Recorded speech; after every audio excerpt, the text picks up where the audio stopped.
Yes, class 12th, we begin our today's topic with the literary terms. Literary terms you have also studied in 11th class. What do you understand by literary terms? This is important device used by writers or speakers to emphasize their work.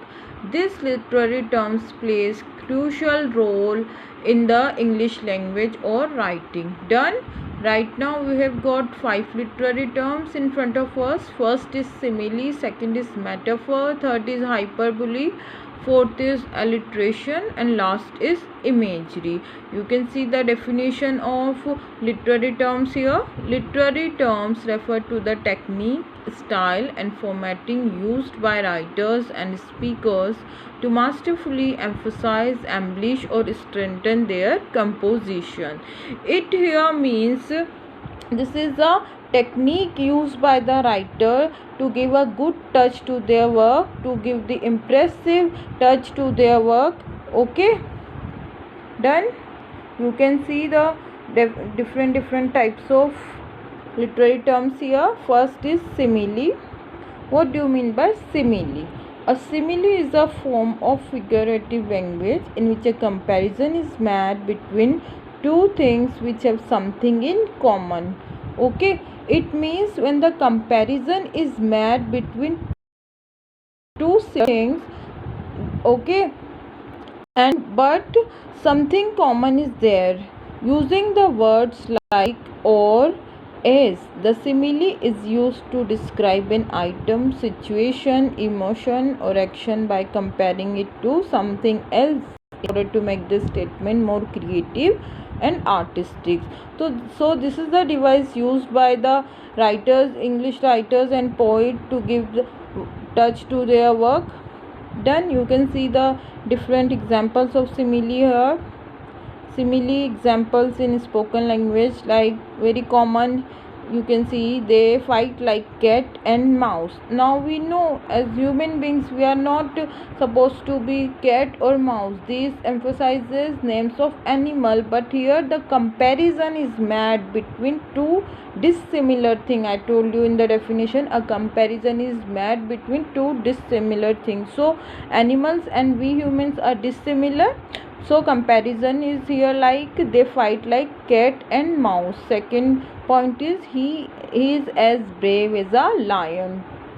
A boy can't be a lion, but the energy, the stamina he has got is supposed to be a lion.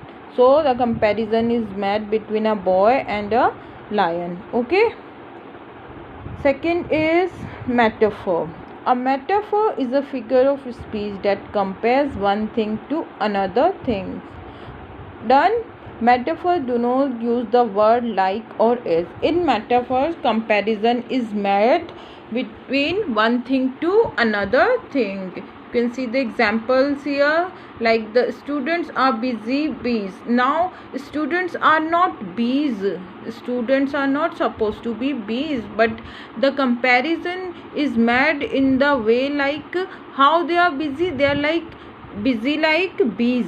Okay, third is again you can see some example of metaphor. He was a walking encyclopedia. The comparison of two unlike things using words such as is, are, was, were are used in metaphor. Comparison is there and we use mostly words like is, are, was, were. Done. You can see some more example here. Okay, you are my guardian uncle. Johnny's mouth is one huge metal factory.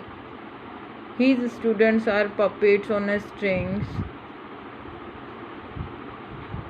Next we have got hyperbole. What do you mean by hyperbole? Hyperbole is simply an exaggeration used for dramatic or comedic effect. Hyperbole simply means extreme exaggeration, a kind of hallucination, okay, used by the writer to give a special touch to his work.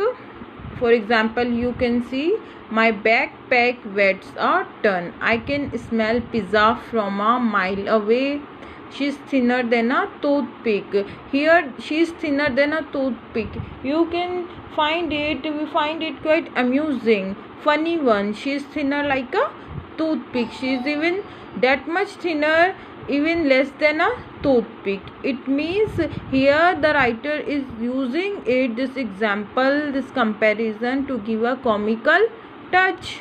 Okay, different example of literary terms are here. We have got 10 to 9 types of literary terms here: simile, metaphor, personification, hyperbole, alliteration. What is alliteration? Repetition of words with the same beginning sound is called alliteration. And repetition, you understand, repetition of some words. Okay, done. There is autobiography, biography. These are types of literary terms. Okay, you can see some more examples of simile, personification. These literary terms are also called figurative language, in which writer makes the language quite super attractive. Okay, simile, hyperbole, personification, onomatopoeia. What is personification here?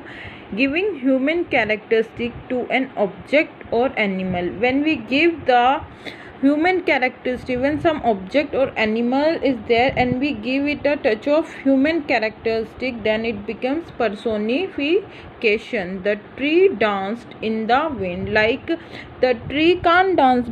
Who can dance? As human beings we can dance. The tree does not dance, but here we are giving a type of personification touch. So this example is like, the tree danced in the wind.